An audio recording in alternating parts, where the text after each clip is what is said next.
Hello and welcome to another Platinum review. Today we'll be tackling Bloodborne.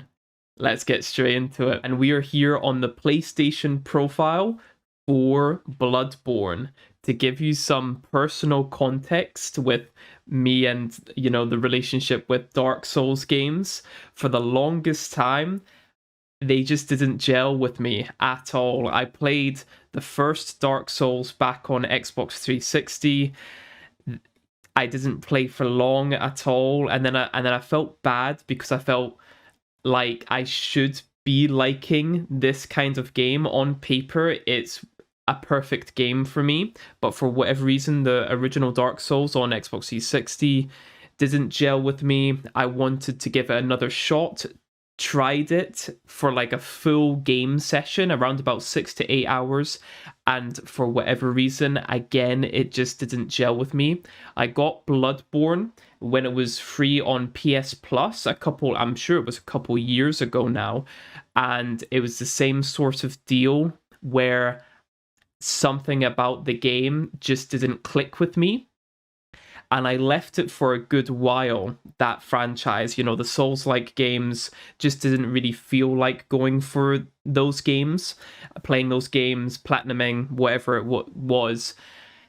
Then I made the decision to at least platinum one Souls game, and I chose that game, and it was Bloodborne. Now I can see why people love Souls games. Yes, I am a fan now of the Souls games, and honestly, I couldn't be happier. Bloodborne specifically is a phenomenal game, and it's definitely worthy of that label. Phenomenal. Just a phenomenal game. Now, let's get into some specifics with the platinum. Again, we're on PSN profiles, and it's really, for me at least, it's really surprising to see this rarity on the platinum. It's a 21.66% of players having the platinum. The game is not easy. That's just a given. It's a Souls game. But yes, and that just kind of shows you how popular this game is, and just the Souls games in general, and the dedication of its player base. People want to fully complete this game and be able to say, yes, I've fully completed a Souls game. And that is definitely an enticing part of it. I can see why people play these games a lot, specifically Bloodborne as well. Bloodborne is just a phenomenal game. 21% in the grand scheme of things is actually quite popular. It's quite a high number. So maybe it's not as high as like a shovelware kind of game like My Name is Mayo, but regardless, yes, Bloodborne 21.66% is very respectable. The first three trophies here, these are related to the endings that you can get. And one of them specifically, you need basically like it was the three, you need three 1/3 chords, and they're kind of like a collectible. You can only get them at very certain points in the game. I managed to get two on my first playthrough, and I tried to get the other two. There's a combination of four in each playthrough, so you do have, give or take one chord that you could miss because you only need the three. But because my first playthrough, I did certain things in the wrong way, I missed two of them. So on my first playthrough, I could only get two endings. Wait, how can you get two endings with one playthrough? That doesn't make sense. Well, what you can do is you can upload your save to the cloud, get one ending, and then re-download that save, and you can go for the second ending. Because I couldn't get the third ending, that's why I did 2 full playthroughs, and to be honest, it gave me an excuse to play the game again and to do cleanups. So that wasn't necessarily an issue for me. So what I did was I did my first playthrough, and then I did the New Game Plus on that same save data. So yeah, so that's how I did it. You can technically do everything in one playthrough. I don't know if that's necessarily recommended. You do need you need to do New Game Plus anyway, because you need the specific weapon that you get from New Game Plus. So you are doing New Game Plus anyway, even if it's for like a little bit of time. So you can tackle it the way that you want to tackle it. You can do something similar to me, where you get, the first 2 endings, and then you do New Game Plus cleanup. I would recommend that. I really enjoyed doing that, and it just made the experience better, in my opinion, just kind of revisiting the older areas and just knowing how you play the game and just rinsing through those early stages. Because like for me, it did take quite a bit of time to get to grips with the game mechanics, but it's definitely worth it. When you feel that mastery, yeah, you feel like a complete badass. So yeah, no, honestly, it's I would personally recommend that, but it's your discretion. Do it how you want. The next trophy is a specific boss. It's a very, very specific boss. Defeat Yarnum. Now, you can only defeat Yarnum when you get to a particular chalice, right? And that this will take you quite a bit of time. I would recommend doing this on your New Game Plus playthrough, just because you would be higher leveled, better gear, all of that kind of stuff. And yeah, it was a bit of a grind. I did enjoy it though. It's kind of like random. It's kind of like random. Is it procedural? Is it procedural areas? I don't know if that's the term for it, but it's basically randomized. The layout of these chalices are randomized, and you can choose to basically put in a little code, and it's like a seed where you can assign a certain value or a certain, like, I think they're called glyphs, and that would mean that it would be the same layout every single time. You can do that if you want. I can't remember how I did it. I can't actually remember if I did the random chalices or not. I don't think I did. I could be completely wrong. The last time I played this game was in January, so it has been a month since playing the game. 8th of January I got the platinum, so and I'm doing this video in February. So yeah. The only problem with this specific trophy is you need to do chalices to get to that particular boss in that specific chalice dungeon. Now, the chalice dungeon before Yarnum is a cursed, defiled chalice, right? And that one in particular was really difficult for me. That was one of the hardest parts of the game for me. It was only because I had to, well, you have to defeat Amygdala with half HP. And because of my specific build, I used skill and blood tinge, and I was using the Chikage for most of the game. I was finding it really difficult, that boss, to get clean hits in. And if Amygdala jumps and lands on you, for me, it was one shot. Like, if they get that hit on you, you're dead. So if you miss time one roll, you're dead. And that was really frustrating for me. So bear that in mind. Maybe with certain builds, Amygdala would be really difficult for you. I actually swapped my weapon to the Burial Blade, and that worked a treat because the overhead attack could reach the amygdala head, and I could hit her. I think it was twice, because before I was struggling to get a hit at all. So yeah, I definitely recommend Burial Blade. I'm sure there's other weapons that work really well against amygdala, but that's just how I managed to do it. Yeah, so that was basically the hardest part of that trophy. It wasn't even Yarnum herself, it was amygdala before that chalice. So yeah, that was definitely one of the, you could argue, lowlights of the journey, but yeah, for me it was a highlight when I eventually bet amygdala with 50% health. So yeah, no, it was good fun when I wasn't raging.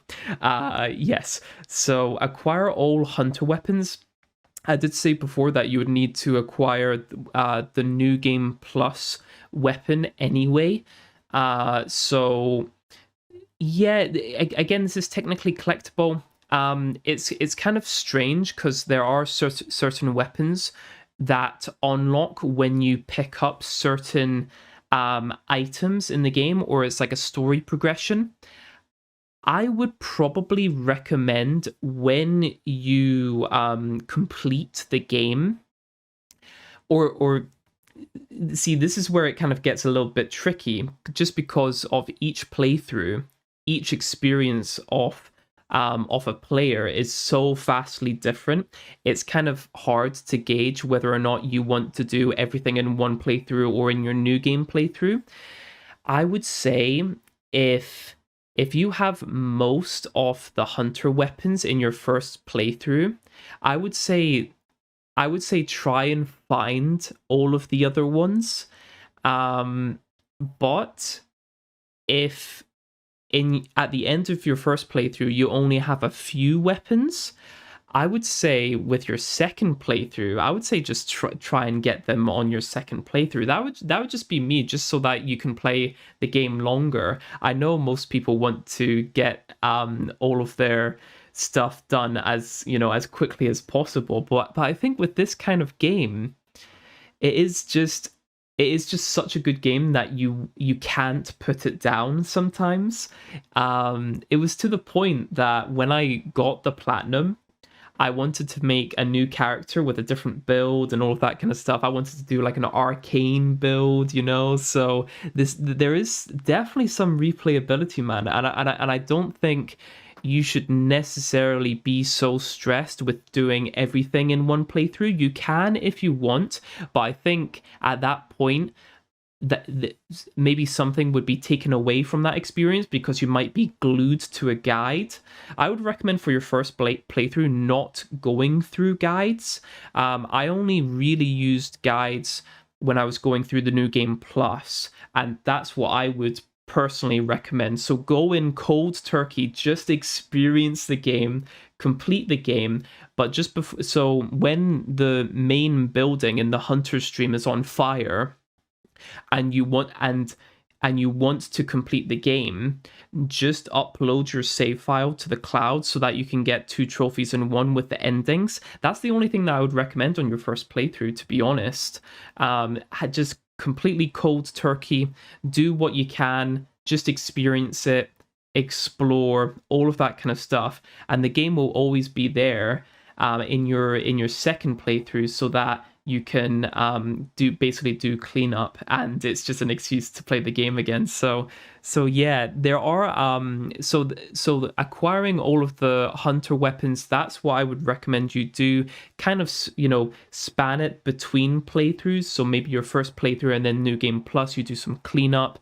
Again, that's kind of similar to the hunter tools as well. I managed to do the hunter's tools on my first playthrough, so that wasn't a problem for me. I just managed to get them just kind of naturally. I did a lot of exploring. So so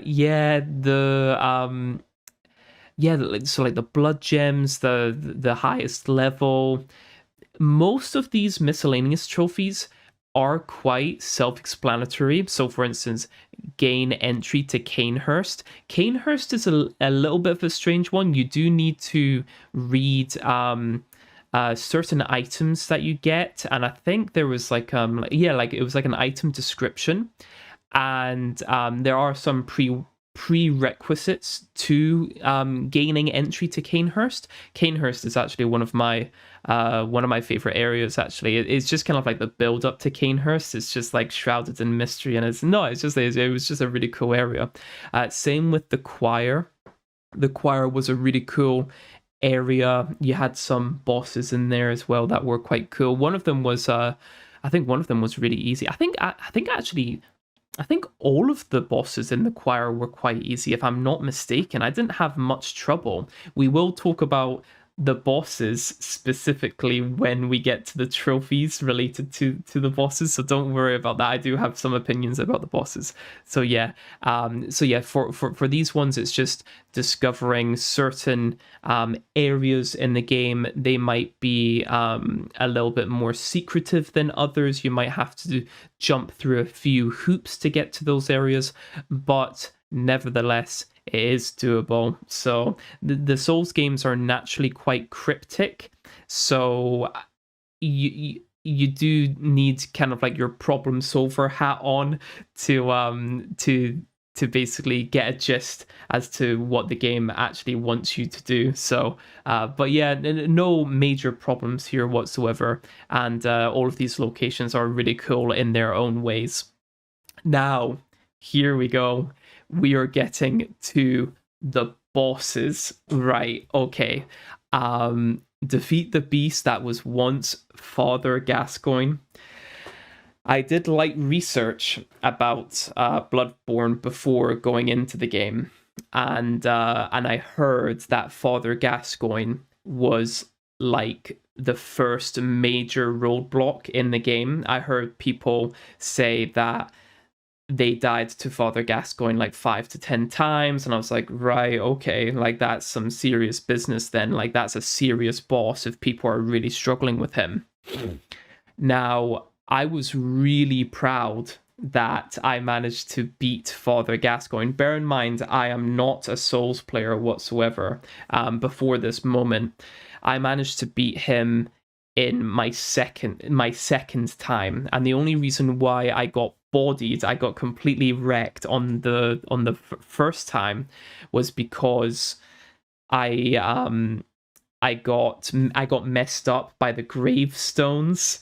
Yeah, so like I tried to dodge away, but the gravestone was in the way, and then I got stuck, and I was like, right, okay, I need to pay more attention to the environment, because it's just kind of uneven and things are in the way, all of that kind of stuff. But second time round, that was really cool. I didn't find the music box on my first playthrough, but wait, was it my first playthrough? Yeah, like I can remember not using the music box on Father Gascoigne, so it was not even using the music box or whatever. I know that if you use the music box, it stuns Father Gascoigne. So yeah, no, it's just like little like secrets and like secret behaviors with certain items. I think that is really interesting, and there's lore packed into that one item as well. And there's like a whole storyline with Father Gascoigne that's quite tragic.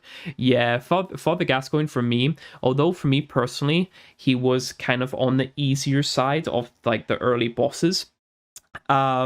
He's still a great boss fight. He really made you feel like you were on the end of your tether, like you are no match for him. He was just kind of he was just kind of that force, like, yeah, you're not getting past me. This is the end of your journey, and you've just started your journey. So yeah, no, he's one of my favorite bosses, in my opinion. So yes, definitely one of my favorites.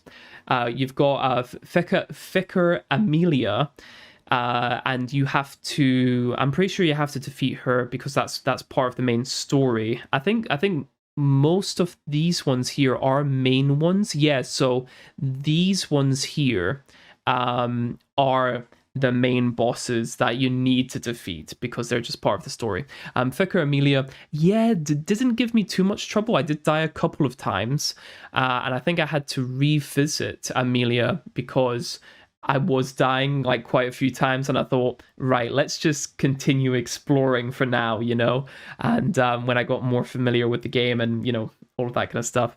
Then I returned back and managed to defeat her. So yeah, not really much of a problem there. Same with the Shadow of Yharnam. As soon as I saw those three people just emerge, I was like, oh, the three shadows. I thought, oh god, I'm gonna get bodied. But I managed to defeat Shadow of Yharnam on my first try. That was crazy, man. And that really like took me back. I was like, how did I just do that first try? So yeah. The Rom was next. Rom was a strange one. Now here's a little story.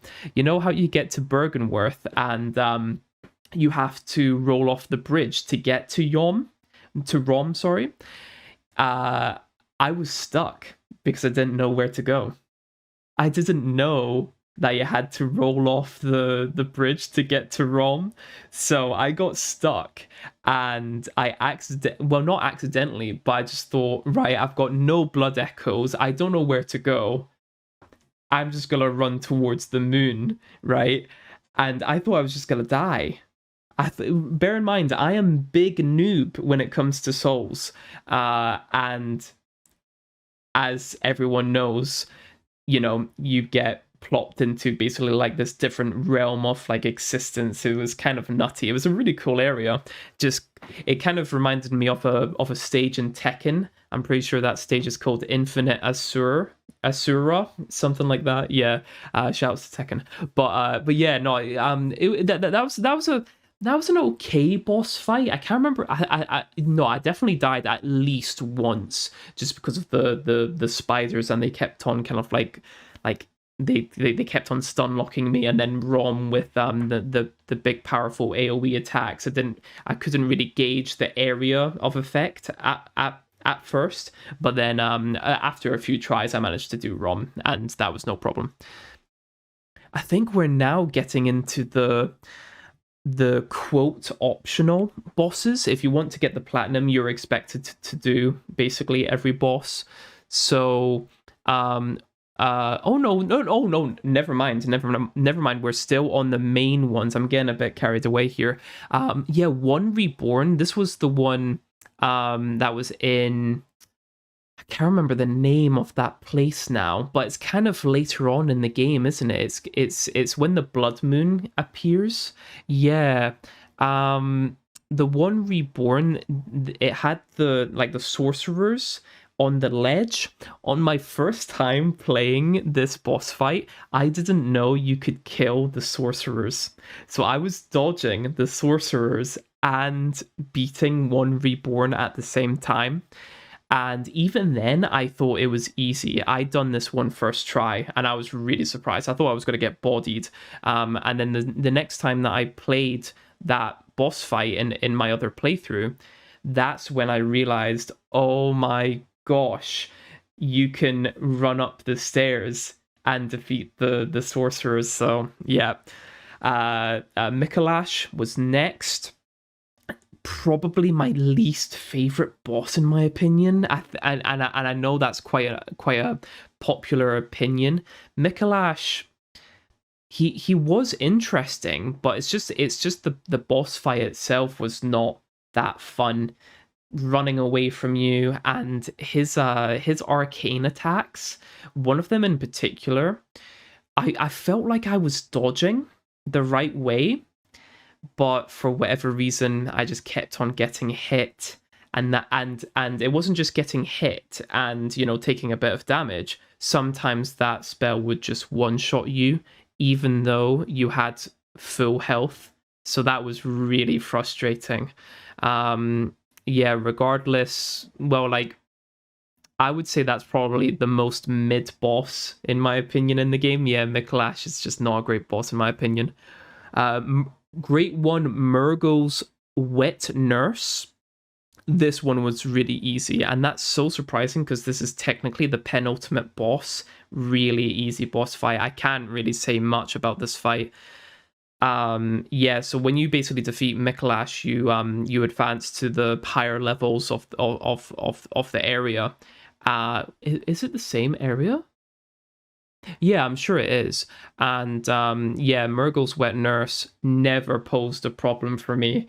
And that's when I was feeling a bit comfortable. Like, yeah, I've kind of got this game in the bag. I feel like I know how kind of like the game works, and the bosses, and how, telegraphed their moves are, dodging in specific directions more than others, and all of that kind of stuff. Yeah, it's really, really satisfying. Really satisfying. I think that is now all of the mandatory bosses. Yeah, so next is Cleric Beast. Technically my first boss, right? And I'm pretty sure this was my first trophy as well. Cleric Beast. Yeah, this would have been my first trophy. Yeah, this boss screwed me up, man. For me, this was harder than Father Gascoigne, and I think it was only because Cleric Beast was the first boss. So, even though it's a completely optional boss, I think this boss is quite cool, especially the entrance, just that surprise entrance of them just ambushing you basically on the bridge. That was quite iconic for me. One of the most memorable moments, literally in the first like couple of hours of gameplay. I thought it was really sick. Really, really cool. Bloodstarved Beast. Gosh, Bloodstarved Beast. If you don't know the weakness for Bloodstarved Beast, if you didn't use like fire, and even like the blood tinge kind of like, they're not Molotovs. What are they called? It's like blood tinge kind of the item that you throw. If you don't use those two things, yeah, this fight can be a little bit tricky for a newcomer like me. I definitely died a good couple of times. I started using fire at the tail end of the fight, and yeah, I managed to defeat Bloodstarved Beast. Yeah, this one was probably I would say the hardest boss in the early game, in my opinion. Completely optional as well, but you have to do Bloodstarved Beast if you want to unlock the chalices. I'm pretty sure. I might be wrong, but yeah, I'm pretty sure you have to beat Bloodstarved Beast to get the chalices. The Witch of Hemwick. This is one of the weirder bosses. No problem whatsoever, to be honest. They summon minions to basically attack you, and they have like a spell where if you get hit by it, you're like immobilized and trapped and all that kind of stuff. And I'm sure they have other spells as well, but basically they died so quick that I didn't get to see much of what else they can do. So there was a weird thing that I read where if you don't have insight during the boss fight, that you can just always see them. I'm pretty sure that's a thing. I might be wrong, but I'm sure I read that somewhere, and I thought that was really funny because normally they go like invisible and then they reappear, but I'm pretty sure if you've got zero insight, there's like a lit like an interaction that happens with their visibility, so they become really easy. So yeah, Dark Beast Parl. This one very easy, extremely easy. It was only easy because when I first encountered the boss, I was quite high level. So yeah, that was basically the main reason why I thought that the boss was easy. I couldn't even tell you their moves because of how quick I defeated them. Yeah, I wish I could say more about the boss, but yeah. Amygdala, oh gosh, Amygdala, man. What can I say about Amygdala? Just the fact that Amygdala kind of stalks you throughout the game without knowing that like they were there, because if you remember, there like in the early game, you would just randomly get picked up by something and get flown away, and damaged and like squeezed, and like you just see all of like the blood squirting out and shit. It was rank. But like when that happened to me, I was like, oh my god, that's brutal. Like, what is that? Is that like, I couldn't even like comprehend it. It's like, what is going on? This is so random. And just to know that Amygdala was always there, because when you get enough insight, you see what that hand was, and it was a lesser form of amygdala, because there's multiple like amygdalas in lesser form, and then the actual amygdala, I'm pretty sure. So yeah, that was crazy. The actual boss fight in amygdala, that whole area, I can't remember what the area is called now. It's been a hot minute. But it was, was it Nightmare Frontier? Was it that area, or was it named something else? Regardless, it's the one where you see it's where Patches, yeah, I've learned who Patches is now, pushes you in that like poison area. It's that area, and you get to see the screaming, they've got like huge heads, and at that point in the game, for me, they would just insta kill me. It was crazy. So that area, the area was harder than the boss, in my opinion, especially at that point in my playthrough. I was far too underleveled for that kind of stuff, and I was just not prepared. I just couldn't understand what was going on. So but yeah, when I eventually got to amygdala, I almost bet amygdala first try, and that would have been so cool if I did. But it was literally a slither of health, and amygdala was still like kicking, and she had just killed me with like, it would have been one of the jumps or something, and I just thought, no, come on. But yeah, amygdala, that was a cool boss. Martyr Ligarius. Yeah, I thought this boss was going to completely wreck me first try, so that wasn't too bad, to be honest. Probably one of my favorite designs, actually, Ligarius. He looks sick, dude. He looks really, really cool, and he's on top of Canehurst Castle on his throne. And if you use the Crown of Illusionment just outside his it's illusionment or disillusionment? Anyway, if you equip it yourself and go to the throne, you see like the staircase, and you get to see another, person, part of the Canehurst, bloodline, stuff.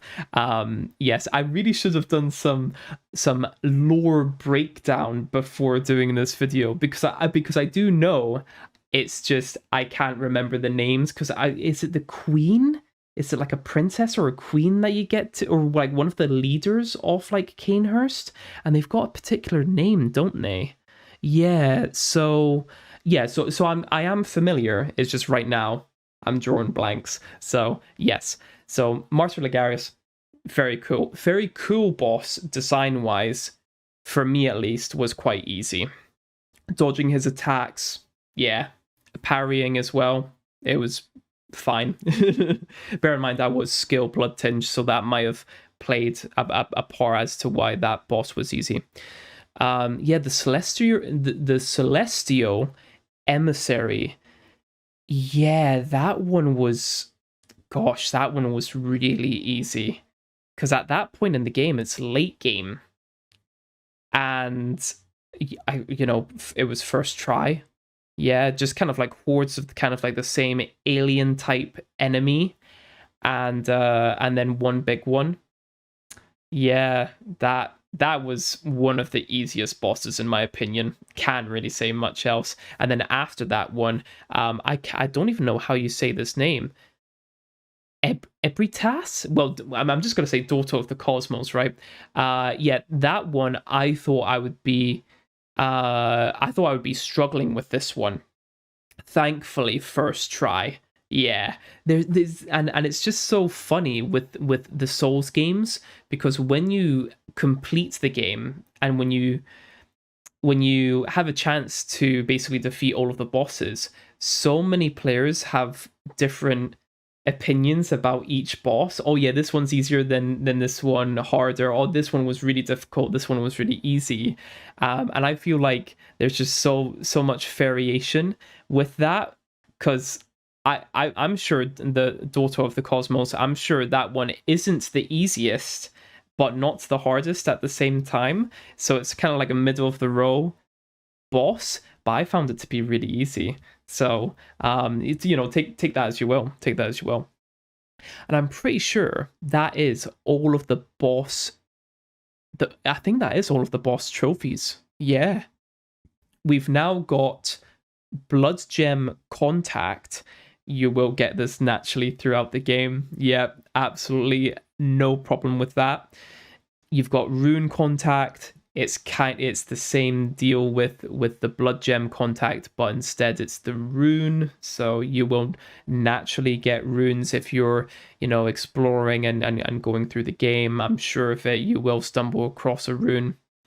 58%, 66%. Yeah, you will probably do this. Now the chalices, yeah. I'm pretty sure you get this chalice here when you defeat the blood-starved beast. I might be wrong, but yeah, most of these chalices you'll get when you progress through the chalices, and if not, you have to defeat certain bosses. So like, it's totally fine. If you see down here, guys, I have not done the old hunters. My plan, and the only reason why I haven't done that is because when I got the game on PS Plus, I'm fairly certain it didn't come with the old hunters. So what I'll end up doing is eventually getting the DLC, and I'll be playing the entire game again. Yeah, and then and obviously with that doing the DLC and doing some DLC cleanup. Yeah, so because you already see that there's bosses here, so acquire all old hunter weapons. So there's even more weapons to to collect. You've got bosses here as well, so I'm really excited to do the old hunters. I've done a little bit of light research as well, and the old hunters DLC does look really good. So yeah, I'll definitely be getting that at some point. Now to round it off, guys, the platinum and Bloodborne, just more generally, I would highly recommend this. It's coming from a non-Souls player turn Souls player now. I'm planning on doing Sekiro. It would either be Sekiro or Elden Ring. I'm saving myself with Elden Ring because I want to play that game on PS5. But with Sekiro, I might do that sooner than Elden Ring. And yeah, because I know Sekiro is meant to be quite a different Souls game, kind of similar to Bloodborne, because Bloodborne, compared to the Souls games, specifically Dark Souls and Demon Souls, is quite different. It is quite different to those games. So I want to basically play another different Souls game in the form of Sekiro and then go into Elden Ring. Bloodborne, yes, there is a reason why people highly rate this game. If you find yourself in the same position as me, not getting to grips with the game, you don't have that initial drive to complete the game, power through it. When you eventually beat Father Gascoigne, you will definitely have that like Souls itch to complete the game. Honestly, you will. You definitely will. That was my review of the Bloodborne Platinum Trophy. I hope you guys enjoyed yourself and expect more reviews like this one in the future. But until then, take care, guys. Bye bye.